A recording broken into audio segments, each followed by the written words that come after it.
বিসমিল্লাহির রহমানির রহিম। আসসালামু আলাইকুম।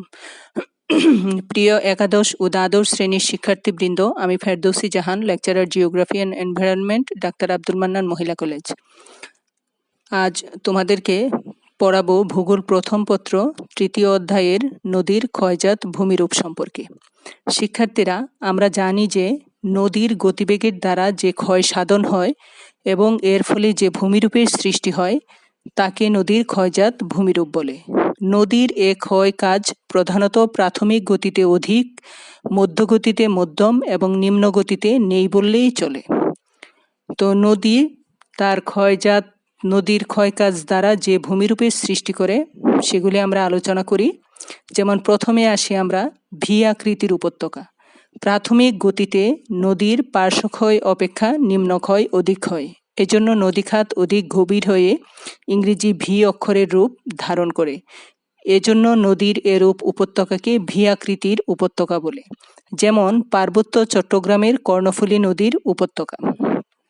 তারপরে আসি স্পার সম্পর্কে। শিক্ষার্থীরা, উৎস থেকে নিম্ন ঢালে যাওয়ার সময় নদী এক পার থেকে অন্য পারে আঘাত করে অগ্রসর হয়। অবশ্য এই অবস্থায় তলদেশেও ক্ষয়কাজ চলতে থাকে। নদীর এ ধরনের গতিধারার ফলে পর্বত গাত্রসমূহ ক্ষয় হয়ে এমনভাবে অবস্থান করে যেন দুটি করাতের দাঁতসমূহ মুখোমুখি পরস্পরের সাথে লেগে আছে।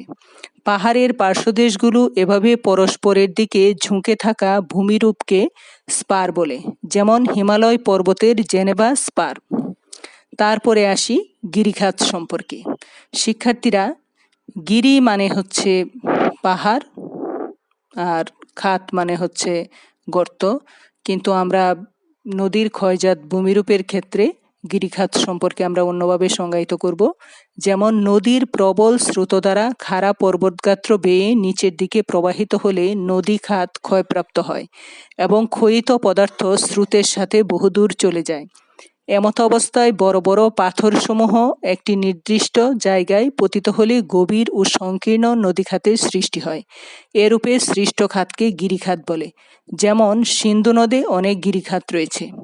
তারপর আসি কেনিয়ন। গিরিখাতগুলো অধিক গভীর ও খাড়া ঢাল বিশিষ্ট হলে এদেরকে কেনিয়ন বলে। যেমন উত্তর আমেরিকার কলোরাডো নদীর গ্র্যান্ড কেনিয়ন পৃথিবী বিখ্যাত। তারপরে আসি জলপ্রপাত সম্পর্কে। পার্বত্য অবস্থায় নদীর স্রোত কোনো কঠিন শিলাস্তর থেকে কোমল শিলাস্তরে উপনীত হলে কোমল স্তরটি অধিক ক্ষয়প্রাপ্ত হয়। ফলে কঠিন শিলাস্তরটি কোমল শিলাস্তর অপেক্ষা অধিক উচ্চে অবস্থান করে এবং জলধারা খাড়াভাবে নিচের দিকে পতিত হয়। জলের এরূপ পতনকে জলপ্রপাত বলে।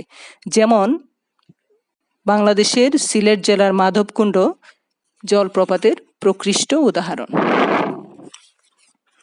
শিক্ষার্থীরা, তারপর আমরা আসি যে খরস্রোত সম্পর্কে আলোচনায়। খরস্রোত হচ্ছে পাহাড়ের ঢালু জায়গায় মাটি পর্যায়ক্রমে কঠিন এবং কোমল থাকতে পারে। এমত অবস্থায় নদীর স্রোত কোমল শিলাকে আস্তে আস্তে ক্ষয় করে, কিন্তু কঠিন শিলা পূর্বাবস্থায় থেকে যায়। এতে ক্ষুদ্র ক্ষুদ্র জলপ্রপাতের সৃষ্টি হয়। এরূপ জলপ্রপাত সারিবদ্ধভাবে উপর থেকে নিচের দিকে অবস্থান করে বলে এখানে নদীর স্রোত লাফাতে লাফাতে নিচের দিকে পড়ে।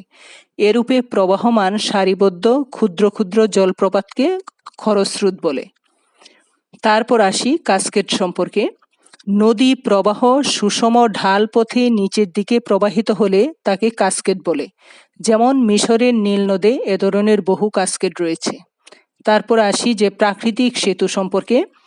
অনেক সময় নদীপথ নিচের চুন জাতীয় মৃত্তিকা ক্ষয় করলে উপরের কঠিন শিলা পূর্বাবস্থায় থেকে যায়। এতে কঠিন শিলাটি সেতুর ন্যায় অবস্থান করে, যাকে প্রাকৃতিক সেতু বলা হয়।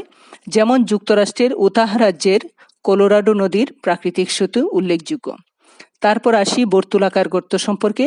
আমরা জানি যে বর্ষাকালে নদীর গতিবেগ দ্রুত বৃদ্ধি পেলে নদীর পানি অনেক সময় ক্ষুদ্র পরিসরে গোলাকার ঘূর্ণিপ্রবাহ সৃষ্টি করে। এরূপ ঘূর্ণন অনেক সময় নদী গর্ভে বড় বড় গর্তের সৃষ্টি করে, যা বর্তুলাকার গর্ত নামে পরিচিত। বাংলাদেশের প্রবল বর্ষার সময় পানি প্রবাহ বেশি থাকায় পদ্মা ও মেঘনার মিলিত স্থানে এ ধরনের ভূমিরূপের সৃষ্টি হয়ে থাকে। শিক্ষার্থীরা, আজ এ পর্যন্তই।